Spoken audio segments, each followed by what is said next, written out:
The big story of 2015 has to be water. Throughout the year, we struggled with the worst drought on record. But by year's end, the water situation changed. With El Nino right around the corner and one shower after another stacking up, the focus shifted to a different water problem: too much of it. Torrance Street in Mission Hills was underwater 3 times, leaving cars floating and city crews stumped. They came up with several different theories and set out to get this problem solved. Residents came up with their own theory. They say new curb ramps above their street channeled water into the cul-de-sac and their underground garage.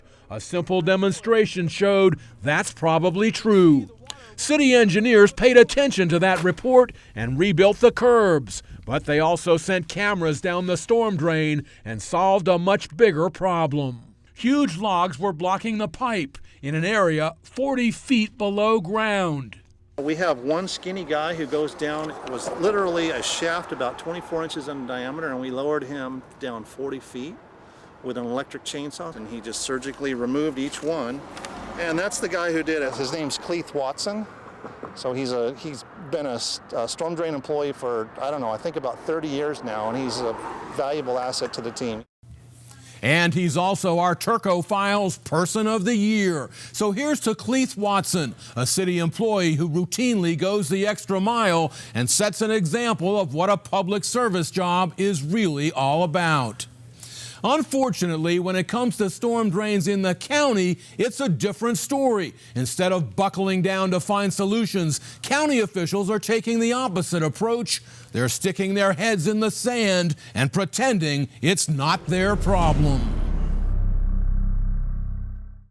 When county supervisors Greg Cox and Diane Jacob were elected over 20 years ago, this problem was still festering away unseen underground. But now it's erupting all over as 50-year-old corrugated metal storm drains wear out. In Bonita, a ruptured drain pipe fed by county storm drains carved out this huge sinkhole. The pipe runs under Joe White's yard, but drains county streets from an entire subdivision. Greg Cox is his county supervisor. Obviously, this is a cause for concern, and I'm very sympathetic to the situation Mr. White has. But he claims there's nothing the county can do, even though it's clearly the type of community problem taxpayers expect their government to take care of. It drains the whole neighborhood through my property. I would say maybe 100 homes. How am I responsible for the whole neighborhood to drain through my property? Our attorneys are basically saying, hey, look, this is an issue that is a private easement, and it's a private party issue to be dealt with. It happened again here in Spring Valley. A corrugated metal storm drain blew out and carved this big sinkhole right next to the Ruiz family's house. They say they can't afford to fix it and may have to let the bank take back their home.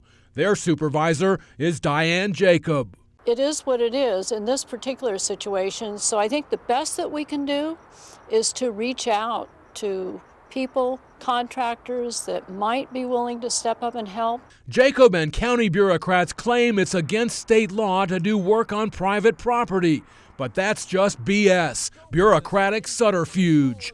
The city of San Diego does it all the time.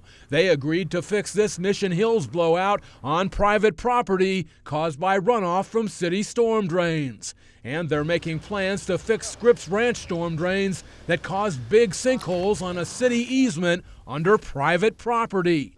Easements are the key. Escondido fixed a huge drainage problem on private property here after getting easements from homeowners.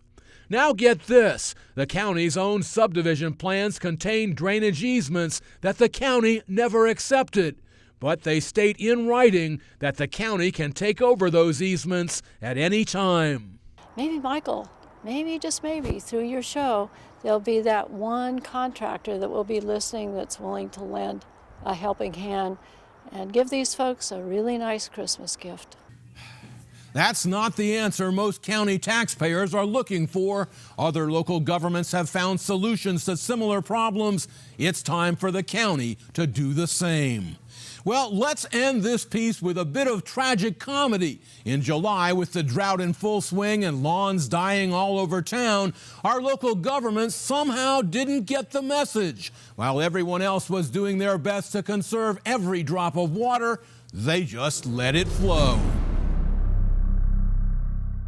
The 5 freeway right-of-way in Solana Beach got a good drenching from Caltrans sprinklers during a long downpour.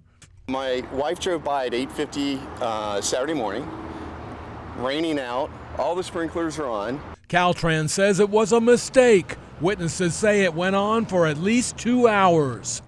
Here's Morley Field and Balboa Park getting a double dose of water as the parking lot fills up with puddles. Didn't really think anything of it, and then something told me, I should probably get a picture of this and send it to Turko, so I did. The city says a lightning strike caused their timers to malfunction. And here's Patrick Henry High in Navajo. Soggy sports fields here are getting even soggier. The kids weren't in school, but the staff was. So there were plenty of people to see there was water going. Nobody seemed concerned? No one seemed concerned. In my next report, we'll end the year with a bang and take a look back at our biggest success stories of 2015. I'm Michael Turko, only on KUSI News.